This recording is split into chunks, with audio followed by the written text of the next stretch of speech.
ప్రస్తుతం మనం సోమాజిగూడ ప్రెస్ క్లబ్లో ఉన్నాం. సో మన దేశం ఎటు పోతుంది అనే పుస్తక ఆవిష్కరణ కార్యక్రమంలో మనం ప్రస్తుతానికి వచ్చినాం ఇక్కడ.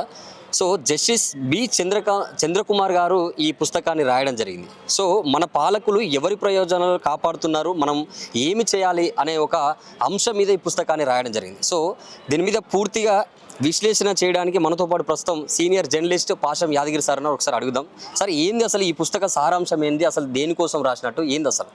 సమాజాన్ని మార్చాలి కదా. మార్చాలంటే పాలకులు ఎటువంటి వాళ్ళో చెప్పాలి, ప్రభుత్వం ఎటుందో కూడా చెప్పాలి, ప్రభుత్వం ఏం చేస్తుందో కూడా చెప్పాలి. అందుకని చక్కగా విశ్లేషించినారు. ఈ ఫార్మా మాఫియా ఏం చేస్తుంది, ఎవరి రుణాలు మాఫీ అవుతున్నాయి, ఎవరు ఎక్కువ డబ్బులు సంపాదించుకుంటున్నారు, ఆ నల్లధనం ఎంత ఉంది, ఎంత రుణమాఫీ ఎంత జరుగుతున్నది, ఎవరు జరుగుతుంది. పేదోందేమో చిన్నాడు 5 లక్షలు 6 లక్షలు అప్పు తెచ్చుకుంటే ఇది కట్టకపోతే వాళ్ళు ఇల్లు వేలం వేస్తున్నారు, పొలం వేలం వేస్తున్నారు. కానీ సుబ్బరామరెడ్డి లాంటిది వాళ్ళది మనం చూస్తున్నాం కదా, 1000 కోట్ల రూపాయలు రుణమాఫీ చేస్తున్నారు. వాళ్ళే ఎందుకు చేస్తున్నారు, వీళ్ళు ఎందుకు చేస్తలేరు?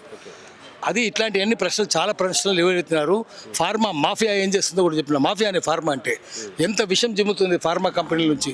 మరి క్యాప్టెన్ గ్యాస్ ఎట్లా వస్తుంది, భూగర్భ జలాలు ఎంత నాశనం అయిపోతున్నాయి, నదులు చెరువులు ఎంత నాశనం అయిపోతున్నాయి, నక్కవాగు, హల్దివాగు, ఇసుకవాగు మనం చూస్తున్నాం కదా, మెదక్ జిల్లాలో మొత్తం నాశనమైనవి.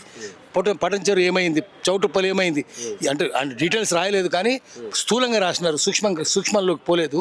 అది మనం పోవాలి.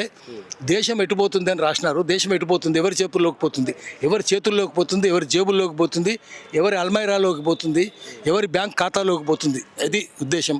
అది దేశం ఎటుపోతుంది అంటే దొంగల చేతుల్లోకి పోతుంది. ఎందుకు దొంగల చేతిలోకి పోతుందంటే దొంగలే పరిపాలన చేస్తున్నారు. అందరూ టికెట్లు అమ్ముకుంటారు, అన్ని రాజకీయ పార్టీలు టికెట్లు అమ్ముకుంటున్నాయి. అమ్ముకోని పార్టీ ఏది ఉంది, ముందు వాడిని అడగాలి. టికెట్ అమ్ముకునే వాళ్ళు చెప్పుతో కొట్టాలి కదా, మనం కొడతలేం కదా. దొంగల లంగల్ లఫంగలకి టికెట్లు అమ్ముకుంటారు కదా, పైసలు వాళ్ళ దగ్గర ఉంటాయి. మాఫియాకి, land mafia, sand mafia, mine mafia, wine mafia, వాళ్ళకి టికెట్లు అమ్ముకుంటారు. వాడిని అడగకుండా పేదోడిని ఏమిరా నువ్వు ఓటు అమ్ముకుంటావు 2,000 రూపాయలు కదా అడిగితే బుద్ధి లేని వాళ్ళు కదా అడిగేది. పైన వాడిని అడుగు. వాడిని ఎందుకు అడుగుతలేరు రాజకీయ నాయకుల్ని? చెప్పుతో కొట్టాలి కదా, వాడిని కొడతలేరు కదా. దొంగలు 543 మంది బుద్ధిమంతులు 10 మంది ఉంటారేమో, అందరు దొంగలే ఉన్నారు కదా. మరి అందరు బాగా డబ్బులు ఉన్న వాళ్ళే ఉన్నారు కదా, మాఫియానే ఉంది కదా. మంత్రులు వాళ్ళే ఉన్నారు కదా. మంత్రులకు ఆఖరి నారాయణ కాలేజ్ చూస్తున్నాం కదా, కాలేజీలు కూడా ఉన్నాయి కదా. ఆసుపత్రులు వాళ్ళే, ఆ రాజకీయ నాయకులే. పత్రికలు, టీవీలు ఆ రాజకీయ నాయకులే, అన్నీ వాళ్ళే కదా. ఆసుపత్రులు వాళ్ళే, విద్యా వ్యవస్థ వాళ్ళదే, నారాయణదే కదా అంతా. పార్లమెంటు వాళ్ళదే, మొత్తం వ్యవస్థ అంతా వాళ్ళ చేతిలో, వాళ్ళ గుప్పిట్లో ఉన్నది, కబంధ హస్తాలు ఇరుక్కున్నది. అందుకని కబంధుని ఏం చేయాలి, దానికోసం మనం ఆలోచించాలి. ఆలోచించి ప్రజలను విముక్తులు చేయాలి ఈ దొంగల రాజ్యం నుంచి. చోరతంత్రం ఉంది, డెమోక్రసీ లేదు దేశంలో. డెమోక్రసీ ఉందని ఎవడనంటే వాడు బద్మాష్ అనే ఉంటాడు, బేకూఫ్ అనే ఉంటాడు. డెమోక్రసీ లేదు, క్లెప్టోక్రసీ ఉంది. క్లెప్టోక్రసీ అంటే రూల్ బై థీవ్స్.